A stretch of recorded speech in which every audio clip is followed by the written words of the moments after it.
Bonjour à tous et bienvenue sur nos réseaux. Je suis Déborah, pasteur du mouvement Horizon et je suis extrêmement contente d'être avec vous. On va continuer en fait sur cette série concernant les Joseph et être comme eux durant cette temps de crise. Et j'aimerais, dans cette troisième partie, vous parler de la richesse qui pousse à l'audace.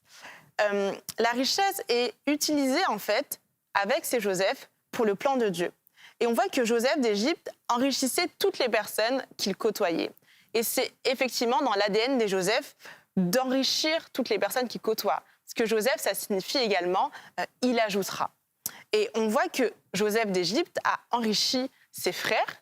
Mine de rien, quand il a été vendu en tant qu'esclave par ses frères, il les a enrichis. Il a enrichi également ceux qui les ont vendus en tant qu'esclaves.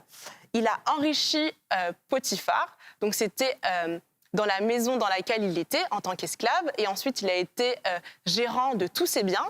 Et il a enrichi Potiphar. Il a également enrichi Pharaon pendant cette temps de crise.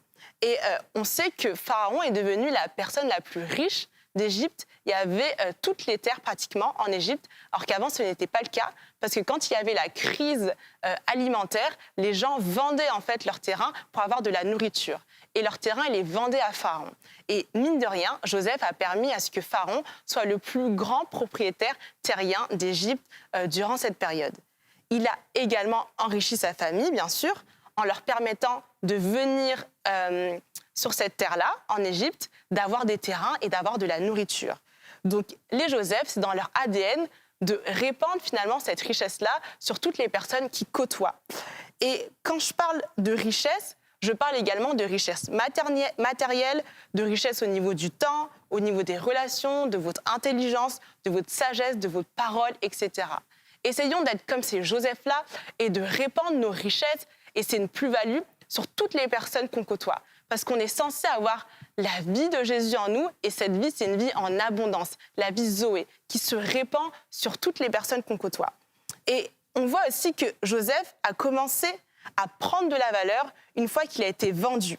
Et c'est dans les difficultés qu'on prend de la valeur. C'est quand on sort de notre zone de confort, comme Joseph, qu'on prend de la valeur. Donc je vous encourage, même si vous êtes dans une période compliquée et difficile, on n'en voit pas l'issue, mais ce qui est important, c'est que notre caractère puisse être transformé et façonné afin qu'on puisse ressembler davantage à Jésus. Et on voit aussi que ces Joseph-là, ils avaient une influence et une position qui les pousse en fait à être audacieux. Et ce fut le cas, comme je l'ai sûrement dit dans mes précédentes vidéos, pour Joseph d'Arimathée, qui a eu cette audace-là de demander le corps de Christ, de demander le corps de Jésus, de le mettre dans un tombeau et de l'embaumer et de le préparer pour la mort. Et il faut des riches, je répète, pour accomplir les promesses de Dieu. Des personnes discrètes, des personnes qui payent le prix dans le secret, des personnes qui sont dans le business, dans les affaires, etc. et qui sont là pour, dans un temps donné, être présents pour Dieu. Et c'est vrai que là, sa position à Joseph d'Arimathée l'a poussé à être entreprenant, à être audacieux. Et être audacieux, finalement, ça implique de marcher selon l'esprit. Et ça peut être un grand mot comme ça quand on dit marcher selon l'esprit.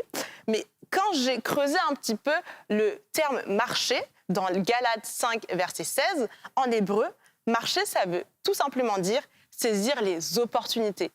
Marcher selon l'esprit, ça veut dire saisir finalement les opportunités qui se présentent à toi.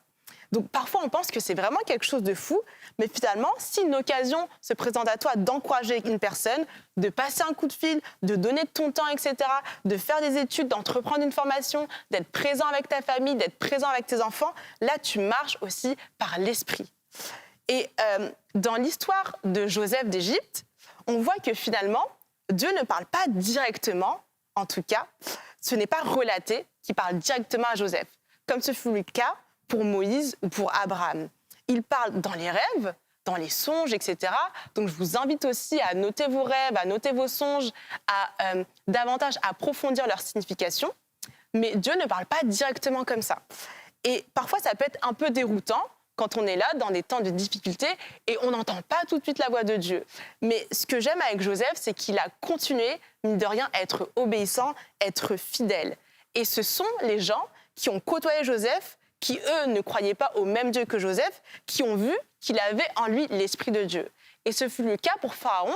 Lorsqu'il a vu Joseph, il a dit, mais il n'y a personne qui soit aussi intelligent et aussi sage que toi, Joseph, parce que toi, tu as l'Esprit de Dieu en toi.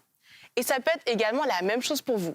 Vous vivez des temps compliqués, comme je l'ai dit, et finalement, ce sont des personnes extérieures qui vont voir que vous avez quelque chose de différent. Vous avez les mêmes diplômes, et pourtant, vous n'êtes pas carriériste. Vous avez la même passion pour le foot, etc. Mais vous, sur le terrain, vous avez un autre comportement. Vous êtes finalement les mêmes, vous vivez dans le même monde, mais il y a quelque chose de différent en vous. Et c'est souvent les personnes extérieures qui n'ont pas du tout la même croyance, la même foi que nous, qui voient à travers nos actions, à travers notre cœur, qu'on a l'Esprit de Dieu en nous.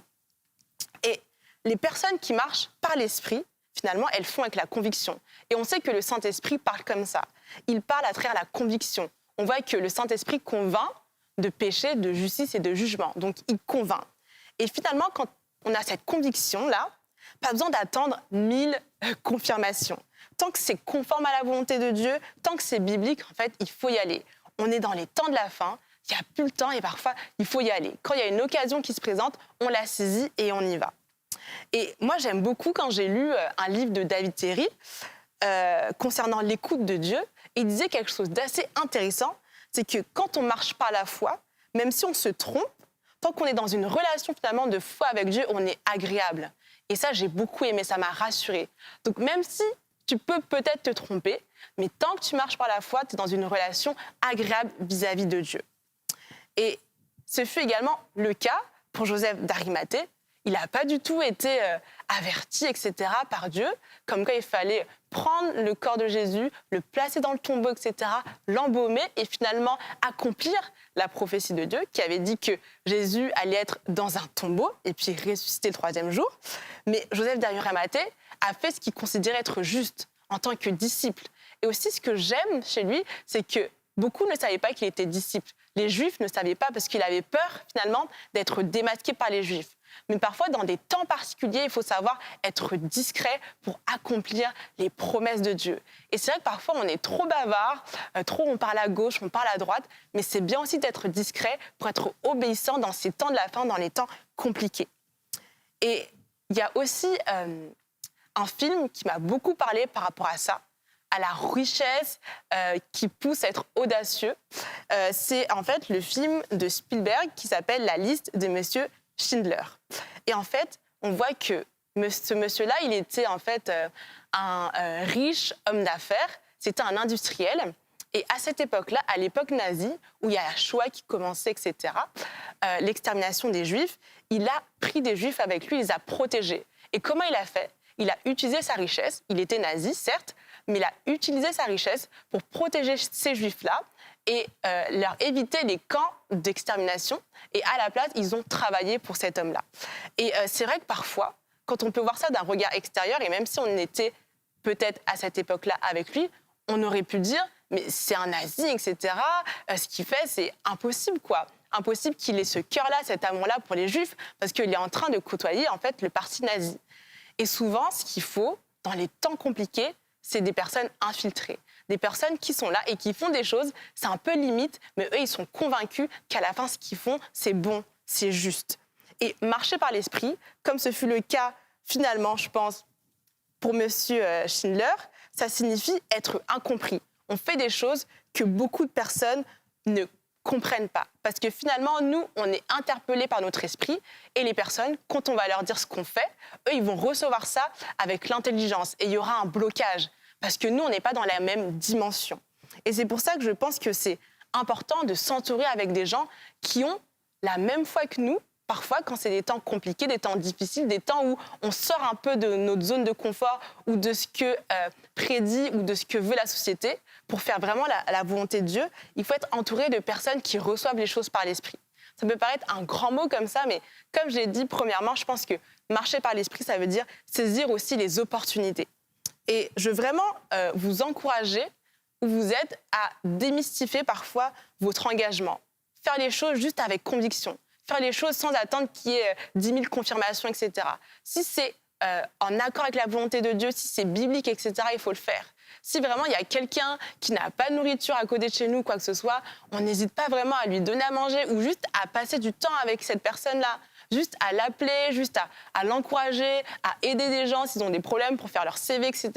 J'ai des choses assez bateaux comme ça, mais je pense qu'il faut aussi s'activer sur les choses assez simples. Parce qu'on a trop mystifié les choses. Parfois, on est trop dans le spirituel, mais il y a des choses terre à terre concrètes qu'on doit s'y faire dans ces temps de la fin, dans ces temps de crise.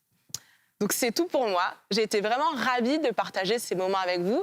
Je vous laisse réfléchir à tout ça, méditer sur tout ça et n'hésitez pas à me contacter si vous avez des questions. Je serai ravie d'échanger avec vous et je vous laisse. À très bientôt.